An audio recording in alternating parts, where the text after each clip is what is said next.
Hello, friends. This is the Monday Morning Report, number 14. It is a different approach to doing these presentations. Hopefully, I'll keep this one under 15 minutes. We're going to have a little entertainment today, just sort of a distraction in fanciful modelings of reality which aren't accepted by regular science. Today's topic is sonoluminescence and cavitation.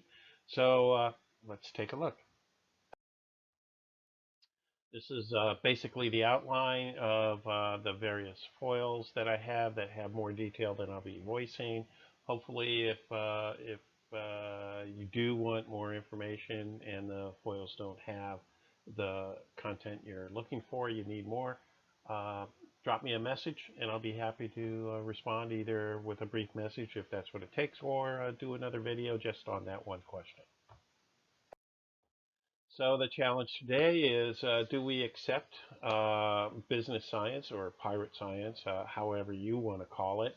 I'll call it BS, but no, I'm being funny. Business science, because it is committed to forwarding and making effective employees for the business environment, which has a primary function of making profit. So that's how it's set up, and that's what it does. They say sonoluminescence is caused by swiftly moving water forming bubbles that when they pop, they make a loud sound. That sound is so strong that it actually fractures anything it's in contact with, and as a result, will eat its way through pipes, propellers, and impellers. And a side effect is a pretty light. So isn't that sweet? But completely out of our control, unfortunately, and no reason to try to generate large quantities of this gas. It's otherwise just a novelty item, an expensive one, which is good for business. Or you can see this as a safe way to do cold fusion and fission, generate all the electricity you might need from a resource that's rejuvenating, right? There's no pollution. The only thing it produces is clean water. Huh, how about that? Well, just a thought. Okay, moving on. So the box we're in is we live in a land of pirates, right? Everything is based on the fact that you need to fear for your life. There are things beyond our control in nature, like cavitation, and we must accept the consequences of that. Broken pipes, having to, reinvest in infrastructure to maintain effective water sources, etc. In this specific instance, of course, the whole economy is built around these things being out of our control or subject to limited resources that need to be partitioned accordingly, which is why we have a list of people we don't like. In case things get too short, we can throw them out with the trash, right? Okay, that's the box we're in.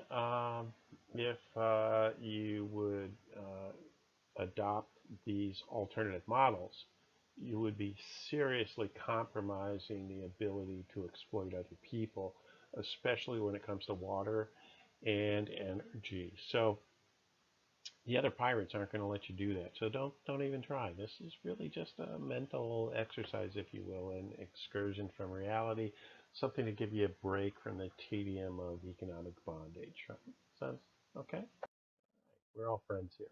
So who might enjoy this? And that would be people like me who are pirates by necessity, not choice. We really would prefer to be generous and share and not be compromised by consuming or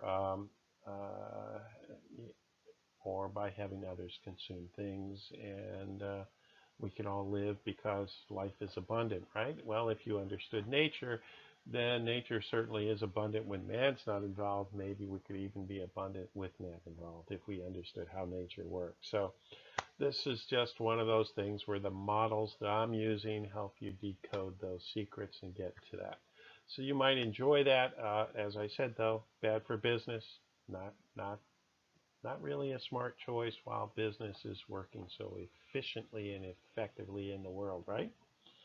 Okay, and this is the why is actually that's not true, because the most excellent exploitation of resources for maximizing profit includes that of natural resources. So, of course, we're on a path of polluting this planet irrevocably with business science, of course, because the less real estate that we have that's livable, the more profit can be extracted from the livable places. Um, but eventually, there will be significant numbers of you that have been discarded with the trash, and this might give you an opportunity to make good and survive and thrive in the middle of anything. This is certainly a key aspect of nature, and enjoy it. Okay, so verified facts about sonoluminescence. We know it's impossible. Sound can't make light. Nobody's ever done that, and certainly uh, the explanations and demonstrations of that happening are merely correlation. There's no reason to believe. And in fact, we know other systems, which I'll get to, fringe science, other systems would actually have a more reasonable explanation. But not allowed because of what that leads to. So that's basically it. Okay. Fringe observations. Now, fringe science, it turns out, is any discipline of science, say like electricity, that is attempting to explain things in another discipline of science, say like astrophysics. And so you end up with the electric universe, which can explain and predict things that are being observed and recorded. Whereas astrophysics with gravity and nuclear fusion suns and those models can't explain anything and fail to demonstrate any rational reason for that being that way. So it's a fringe because it's not the accepted way, right? So science has observed these things happening with water cavitation that that are real and verified, but not accepted, and for the previous obvious reasons of supporting business and piracy. So, energized water gas is actually a formation of a group of water molecules in such a way that they aren't vibrating violently like steam to form a gas. They are actually in a collective molecule that's bigger than any single atom on the periodic table, but like all the noble gases, which have similar electrical configurations, everything is balanced, and these molecules are diamagnetic. So that diamagnetism, just like the heaviest element on the periodic table, is a gas. And and when it's a gas, due to its collective nature rather than being an atom, when you compress it, it actually splits apart. And when it splits apart, all these molecules break apart and do all kinds of nice things. But the primary thing that's important is that pretty light is this high energy, high frequency electrical surge or plasma spark that can do nuclear fission and even fusion. So there you have it. That's basically the model and the description. It's real simple. It's not complicated. Doesn't entail any of the most fantastical things that quantum physics is thinking of, like interdimensional exchanges of dark energy and matter. Not that at all. Okay, so there are people that have made this gas repeatedly. Some have disclosed the ways they do it. Others have left things out to make it more difficult. They've often confused it with hydrogen gas, but obviously it produces way more energy than hydrogen gas. In a fuel cell, this gas will produce up to 6 times the amount of electricity that hydrogen will.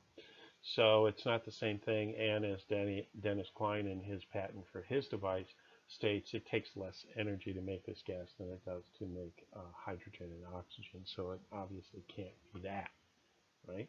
Can't be that.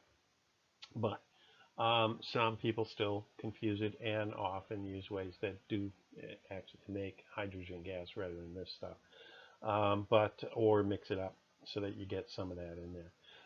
Daniel Dingle was a farmer in the Philippines. He offered a system that fit inside a repurposed battery case, and unfortunately, he was framed for fraud by a Texas company, and of course, his government seized all his research and equipment to keep it off the street. So he's now in jail at 82. Hey, happens to the best of us, right? And so on. So now here's the real cool thing is that Tesla had this unified theory because he was an ether scientist. So he started with the unified theory and he found that he could validate it.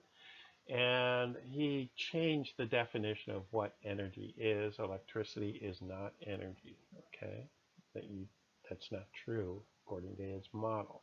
It is something that energy can be carried and delivered on very nicely, but it's not energy itself. It doesn't actually do the work. So what does the work is ether. He was able to distill the ether from electricity with his version of the Tesla coil, which is popularly ignored. The details that you need to do that are usually not implemented. And it turns out a guy in the backwoods or some less populated area of Australia was making one of these hydrolyzers that makes energized water gas, EWG, and he accidentally forgot to unplug the tube that was feeding his carburetor, and so nothing was going in the carburetor, but the car still ran, demonstrating the etheric effect that Tesla discovered and corroborating that you can do physical stuff without physical things, just with properly conditioned ether. And so that's more fun. I've got lots of information on Tesla and why, you know, of course he was discredited. All his stuff was falsified. The existence of ether was proven in not real. But of course, quantum physicists have now accepted that it is. They call it quintessence instead. So times have changed. Science has ratcheted up minutely a little bit. I mean, they're so far away from what Tesla was doing, it's ridiculous. But anyway, life goes on, right? You got to maintain the piracy. And Tesla certainly was torpedoing those boats big time. So now it's time to face the music. Of course, there is no choice to be made. You have to conform. So conform, support things.